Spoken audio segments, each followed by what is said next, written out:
Hi friends, welcome to our channel. Archana వచ్చి మహాలక్ష్మితో చెబుతూ ఉంటుంది, రామ్ సీతకి మాట ఇచ్చాడు, ఏది అడిగినా ఇస్తానని చెప్పడంతో రామ్ లోపలికి రాగానే మహాలక్ష్మి ప్రశ్నిస్తూ ఉంటుంది. ఏంటి రామ్, సీతకి నువ్వు మాట ఇచ్చావా? ఎందుకు మాట ఇచ్చావు? అసలు సీత ఏం అడుగుతుందో నీకు తెలుసా అని అనడంతో, సీత ఏం అడిగినా సరే నేను ఇస్తాను, మాట ఇచ్చాను, ఎందుకంటే సీతకి నేను అన్యాయం చేశాను కాబట్టి అని చెబుతూ ఉంటాడు. ఏంటో నువ్వు ఏం చేస్తావో నాకే అర్థం కాదు, రేపు విడాకులు ఇచ్చేస్తే సరిపోతుంది కదా మిథునకి అని రేఖ చెబుతూ ఉంటుంది. ఏంటి నిన్న పెళ్ళి రేపు విడాకుల, ఎలా ఆటలుగా ఉందా ఏంటి అని చెప్పి చలపతి చెబుతూ ఉంటాడు. మరి ఏం చేద్దాం, ఇటు సీత ఏమో కంచు, ఏం చెప్పినా వినదు, ఇప్పుడు మిథునని భరించలేము, ఇప్పుడు ఇద్దరిని ఎలాగా మనం ఇంట్లో ఉంచేది అని చెప్పి జన అడుగుతూ ఉంటాడు.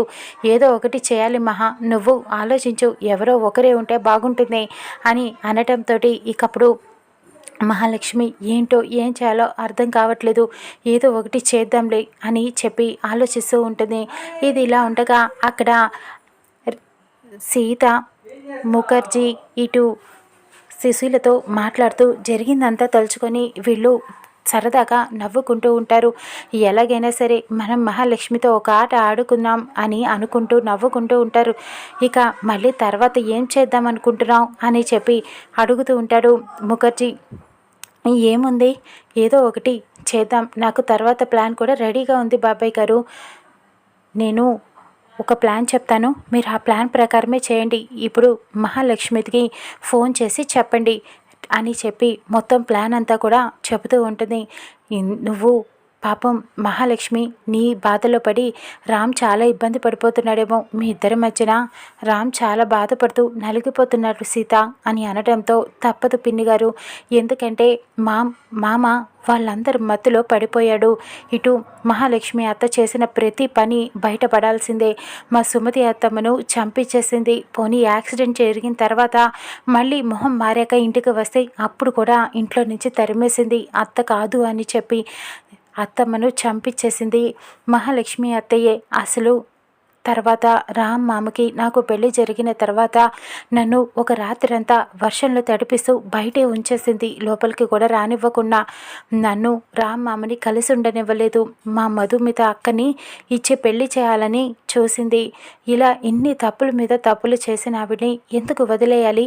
రామ్ మామ తప్పు ఒప్పు అని ఆలోచించకుండా మహాలక్ష్మి చెప్పిన ఆటలన్నీ కూడా ఆడుతున్నాడు. ఆలోచించాలి కదా, ఏది తప్పు ఏది రైటో అని. కాబట్టి రామ్ మామ బాధపడక తప్పదు అని చెప్తూ ఉంటుంది సీత. ఇకప్పుడు సీత వెళ్ళిపోయాక ఇక ముఖర్జీ సీత చెప్పినట్టుగానే మహాలక్ష్మికి ఫోన్ చేస్తూ ఉంటాడు. ఇటు మహాలక్ష్మి, రామ్, జన, అర్చన అందరూ కూడా డైనింగ్ టేబుల్ దగ్గర కూర్చొని భోజనం చేస్తూ ఉంటారు. సీతని తలుచుకుంటూ ఉంటాడు. రామ్ అయితే ఇక అన్నం తింటూ ఉండగా కొరబోతూ ఉంటుంది. ఇకప్పుడు ఏంటి సీతని తలుచుకుంటున్నావా అని అడుగుతూ ఉంటాడు చలపతి. ఇంకప్పుడు మహాలక్ష్మికి ఫోన్ రాగానే ముఖర్జీ నుంచి మాట్లాడుతూ ఉంటుంది. చెప్పండి ముఖర్జీ గారు అని అనటంతో, ఏం లేదమ్మా, ఇక రేపు ముహూర్తం బాగుందట, వ్రతం జరిపిస్తే రామ్కి మిథునకి బాగుంటుంది కదా, ఇక తర్వాత మా అమ్మాయిని మీ ఇంటికే కోడలుగా పంపించాలని అనుకుంటున్నాము, తర్వాత జరగాల్సిన కార్యక్రమాలన్నీ చూద్దాము అని అనటంతో, సరే ముఖర్జీ గారు రేపు తీసుకురండి అని అనటంతో ఇకప్పుడు మహాలక్ష్మి ఇంట్లో అందరికీ చెప్తూ ఉంటుంది. విన్నారు కదా ముఖర్జీ గారు చెప్పిన మాట, ఇక రేపు అఫీషియల్గా మిథున మన ఇంటి కోడలు అయిపోయినట్టే, కాబట్టి నా దగ్గర నా నగలన్నీ కూడా మిథునకి ఇచ్చేద్దాం అనుకుంటున్నా అని అనటంతో మహాలక్ష్మి రేఖ కంగారు పడుతూ చెప్తుంది. అదేంటి అత్తయ్య, అంటే మొత్తం నగలన్నీ కూడా ఇచ్చేస్తారా రేఖ అని అడుగుతూ ఉంటుంది కంగారుగా. ఏ నీకు వాటా రాదేమో అని భయపడుతున్నావా అని చెప్పి అడుగుతూ ఉంటాడు చలపతి. ఆ భయం ఏమి కాదు, నువ్వు కాసేపు నోరు మూసుకో అని గౌతమ్ చెప్తూ ఉంటాడు.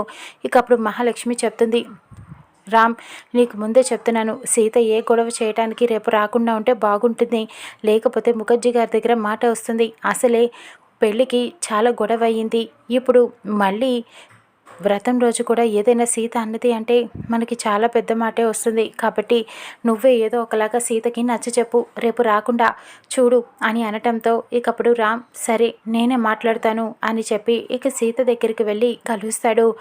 ఏంటి మామ నన్ను రమ్మన్నావు అని అడుగుతూ ఉంటుంది సీత. నీతో ఒక ముఖ్యమైన విషయం చెప్పాలి. నువ్వు ఇవాళ ఈ శారీలో చాలా అందంగా ఉన్నావు అని చెబుతూ ఉంటాడు.